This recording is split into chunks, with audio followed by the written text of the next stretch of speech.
Вознесенский сыяктуу, Евтушенко сыяктуу чыгаандар менен замандаш теңдеш болдуңуз. Жана айтып атпайсызбы, бул таланттар бир дүйнөсү башкача болот экен да, алардын душмандары да болот экен, достору да болот экен.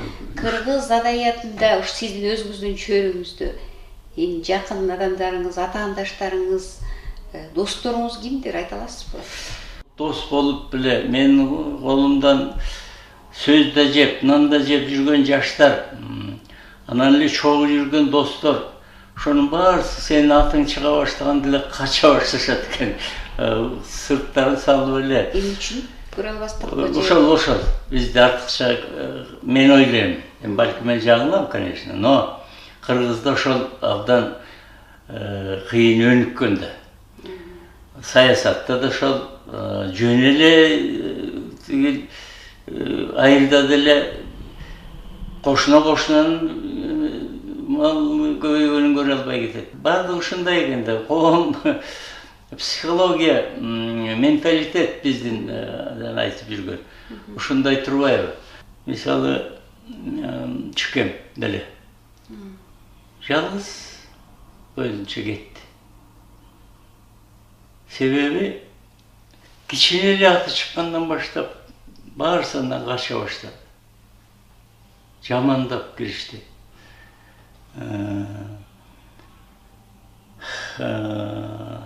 Бечара киши.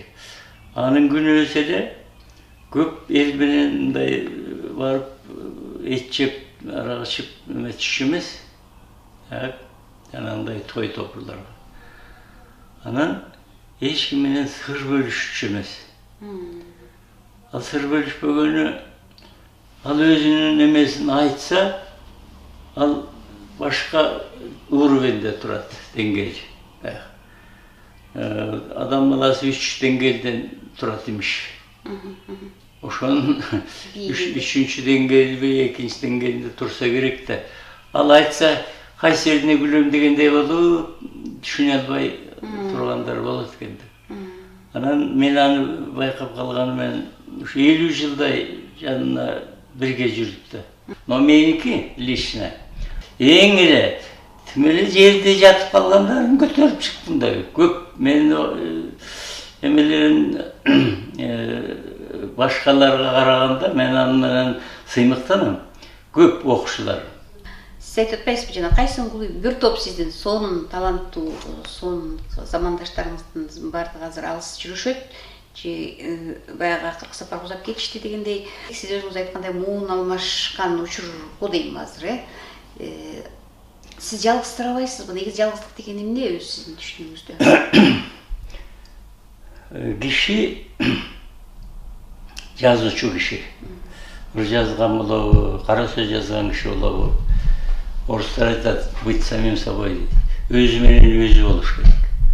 Ал өзү дүйнөнү аңтарып жүргөн адам. Убактысы жок жалгызсыранга. Карачы, мен мисалы үйүмдө, кабинетимде, мына бул жерде деле канча китептер окулбай жатат. Кичине эле карасаң уже кирип кетесиң. Тилекке каршы азыр ушул окуу маданияты кыргыз журтчулугунда кичине азайып кеткен дейт ойлойт. Сизге кандай сезилбейби? Бул жалаң жегеле кыргызда эмес. Бул орайки компьютердин чыгышы менен, техниканын өсүшү менен бүткүл дүйнөдө ушундай кризис. Бирок ошо жазма кер адамдарга кичине бир өксүк сыяктуу сезилбейби ошол? Мисалы ушу мен окурман чыгабы же жөн өзүм үчүн өзүм жазып атамбы дегендей. Мен өзүм, лично мен өзүмдүн оюмду айтайын. Менде андай ой кирип да чыкпайт.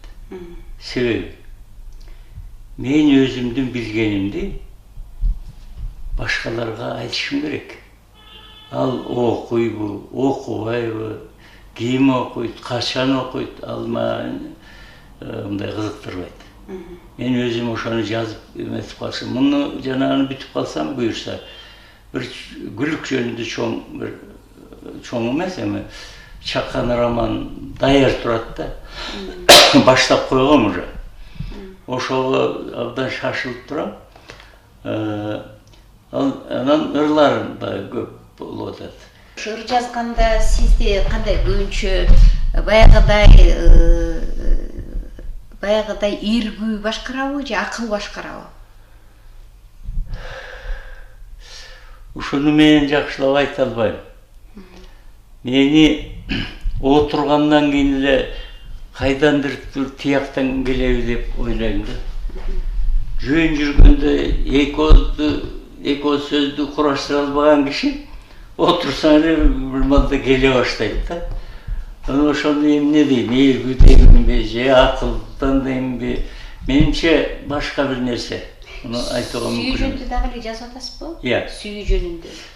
Сүйүү жөнүндө мен мындай. Мен жана сен жөнүндө поэманы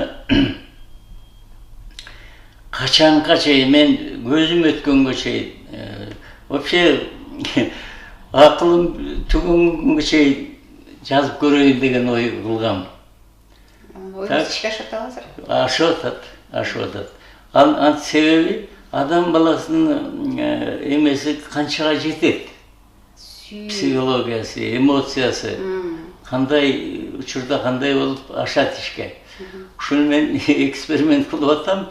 Но мурдагыдай кээ бирөө бизде ошондон да коркосуң. Улдай турган баягы эле 30 жаштагыдай, 20 жаштагыдай деп айтышат. Карабайсыз мына. Сен кайдасың бул күндө, мен кайдамын. Сени билбейм, мен жалгыз таппасамын. Мага убакыт токтоп калган өңдөнүп, мен да токтоп калган өңдөнүп жашадым. Ушундай саптар жаралат го. Бул эми шедевр деп эсептелет. Ар бир кишинин жүрөгүнө жөн эле кирип кетет да, анан өзүн көрөт да ошондо.